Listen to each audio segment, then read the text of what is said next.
আমি সরকারকে ধন্যবাদ জানাই, কারণ সরকার যে একটা বড় বাজেট 9,38,000 কোটি টাকার বাজেট, এই বাজেটের আপনার অ্যাম্বিশন থাকতে হবে। 6,95,000 কোটি টাকা নিজস্ব রাজস্ব থেকে আপনার অর্জন করতে হবে। এটা কিন্তু সরকার যদি ইচ্ছা করে এই টাকাটা অর্জন করা সম্ভব, এবং সকল যদি ট্যাক্স ঠিক মতো দেয়, তাহলে কিন্তু এই আপনার যে যে বাজেটের যে অর্থ ধরা হয়েছে সেটা পূরণ করা সম্ভব। এবং সরকার বলেছে যদি আমরা 80% যদি আমরা অর্জন করতে পারি, সফল হই, তাহলে সরকার এই দেশ পরিবর্তন হয়ে যাবে, এবং এটি সম্ভব। আর আমি ধন্যবাদ জানাই সরকারকে যে বিএনপি সরকার এই প্রবাসীদের জন্য কিন্তু বিএনপি সরকারই সবসময় আপনার এগিয়ে এসেছে। আমাদের দেশনেত্রী বেগম খালেদা জিয়ার সরকারের আমরা প্রবাসী মন্ত্রণালয় পেয়েছি, আমরা প্রবাসী বিমান আমরা পেয়েছি, তারপর এই যে সোনালী এক্সচেঞ্জ বলেন, এগুলি কিন্তু সবকিছু বিএনপির আমলে হয়েছে, এবং আমরা সেই দাবি করে আসছিলাম দীর্ঘদিন যাবৎ। এবার যে আমাদের যে দাবি দেওয়াগুলি আছে, তার মধ্যে এই যে প্রবাসী কার্ড কিন্তু এই সরকার প্রণয়ন করছে, প্রবাসী কার্ড, এবং এই যে 1.5% যে ইনভেস্ট করলে অথবা ইনভেস্টরদেরকে বাংলাদেশে নিয়ে গেলে যে এই যে কমিশন বা আপনার প্রণোদনা বলা হয়েছে, এটা কিন্তু খুব ইম্পর্টেন্ট একটা জিনিস। এখন সকলেই কিন্তু বাংলাদেশে ইনভেস্ট করতে যাবে, এবং ইনভেস্টরদেরকে বাংলাদেশে নিয়ে যেতে উৎসাহিত হবে।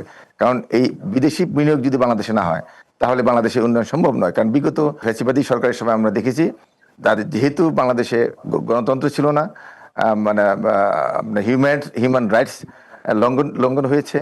স্টেট ডিপার্টমেন্টে বিভিন্ন দেশে একটা সতর্কবার্তা ছিল বাংলাদেশে ভ্রমণ করা এবং আপনার ঝুঁকিপূর্ণ। সেই ক্ষেত্রে কোনো ইনভেস্টর কিন্তু বাংলাদেশে যায়নি। তো এখন ইনভেস্টর যদি না যায়, তাহলে কোনো দেশই উন্নয়ন হবে না। এই দেশে আমেরিকা দেখেন, আমেরিকা বিদেশিদের উৎসাহিত করছে ইনভেস্ট করবার জন্য। আজকে এই দেশে চাইনিজরা, কোরিয়ানরা, সিঙ্গাপুর থেকে মানে জাপানিজরা, এই দেশে বিভিন্ন দেশের মানুষ এই দেশে ইনভেস্ট করছে। তো এত বড় দেশ, এত ধনী দেশ, মানে richest country in the world, তারপরও তারা বিদেশিদেরকে আপনার ইনভেস্ট করবার জন্য আপনার মানে আগ্রহ দেখাচ্ছে এবং আহ্বান জানাচ্ছে। সেক্ষেত্রে বাংলাদেশ কিন্তু অনেক পিছিয়ে আছে। আমার মনে হয় এই যে বাজেটে যে প্রণোদনা দেওয়া হয়েছে, সেই এখন প্রবাসীরা উৎসাহিত হবে এবং বিদেশিরা উৎসাহিত হবে। আরেকটা জিনিস বলতে চাই যে আমাদের প্রবাসীদের জন্য আপনার নির্দিষ্ট একটা জোন রাখা উচিত। কারণ আমরা বাংলাদেশে যাওয়ার পরে সেখানে দুর্নীতি, সেখানে সন্ত্রাস থাকে, এবং অনিয়ম। প্রবাসীরা বছরের পর বছর সে আমলাতান্ত্রিক জটিলতার মধ্যে পড়তে চায় না। সেক্ষেত্রে ওয়ান স্টপ সলিউশন যদি করা যায়, যে প্রবাসীরা বাংলাদেশে গিয়ে প্রবাসী পল্লী থাকবে, সেখানে প্রবাসী ইপিজেটের মতো প্রবাসী পল্লী, প্রবাসীদের জন্য আপনার কমার্শিয়াল জোনিং করা উচিত সরকারের। তো এগুলি যদি সরকার করতে পারে, তাহলে প্রবাসীরা সেখানে গিয়ে উৎসাহিত হবে, প্রবাসীরা ইনভেস্ট করবে। অনেক মিডল ইস্টে দেখবেন অনেক লোক আছে, বা বহির্বিশ্বে আপনার অনেক প্রবাসীরা আছে, তারা বাংলাদেশে যারা করতে পারে সাকসেসফুল হয় নাই, বিদেশে এসে তারা সাকসেসফুল হয়েছে, এবং বিদেশে এসে তারা বিদেশি আমরা আধুনিক প্রযুক্তি মানে মাধ্যমে তারা ব্যবসা বাণিজ্য করছে বা চাকরি করছে। তো সেই দিক থেকে এই সমস্ত অভিজ্ঞ লোকদেরকে বাংলাদেশমুখী করতে হবে। তারপর আপনার নতুন প্রজন্মের ছেলেমেয়েরা, আমাদের ছেলেমেয়েরা কিন্তু যারা ইউরোপে আমেরিকাতে লেখাপড়া করে, এবং তারা কিন্তু ভালো স্টুডেন্ট, ভালো ইউনিভার্সিটিতে যাচ্ছে, ভালো NASA, white house, Capitol Hill, গুগলের মতো প্রতিষ্ঠানে তারা কাজকর্ম করছে। তো এই যে আমাদের নতুন প্রজন্মের ছেলে মেয়েদেরকে বাংলাদেশমুখী করতে হবে।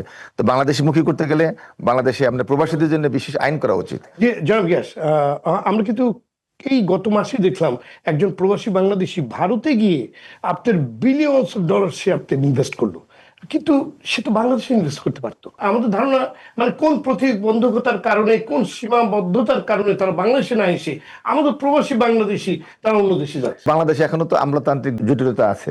এই জটিলতাগুলিকে আপনার দূরীকরণ করতে হবে। কারণ আপনার একটা আপনি ইন্ডাস্ট্রি করবেন, দেখা যাবে যে 50টা ডিপার্টমেন্ট থেকে আপনাকে লাইসেন্স নিতে হবে। তো ফাইনালি দেখা যায় কোনো জায়গা থেকে লাইসেন্স নিচ্ছে না, ওই ঘুষ দিয়ে চলছে, অবৈধভাবে চলছে। তো এটাকে ইজি করতে হবে। আমরা এই দেশে ব্যবসা বাণিজ্য করি, আমরা জানি যে মানে এত জায়গায় পারমিশন নিতে হয় না, আপনাকে একটা ডিপার্টমেন্ট থেকে পারমিশন নিলে চলে। তো সেই ক্ষেত্রে সরকার যেহেতু আপনার এখন একটা গণতান্ত্রিক সরকার, এই সরকার জনগণের কথা ভাবছে, প্রবাসীদের কথা ভাবছে। আমি মনে করি যে এই বাজেটের মধ্যে প্রবাসী মন্ত্রণালয়ের অনেক বাজেটের অর্থ দেওয়া হয়েছে, এটা একটা ভালো লক্ষণ। আমি মনে করি যে এই প্রবাসীরা যদি প্রবাসীরা বিনিয়োগ করবে এবং প্রবাসীরা অন্যান্য বিনিয়োগদেরকে নিয়ে যাবে। এইটা যদি সম্ভব হয় এবং প্রবাসীদের জন্য যদি আলাদা জোনিং করা হয়, আলাদা ইপিজেড, আলাদা কমার্শিয়াল জোনিং করা হয়, তাহলে অবশ্যই বাংলাদেশের উন্নয়ন হবে।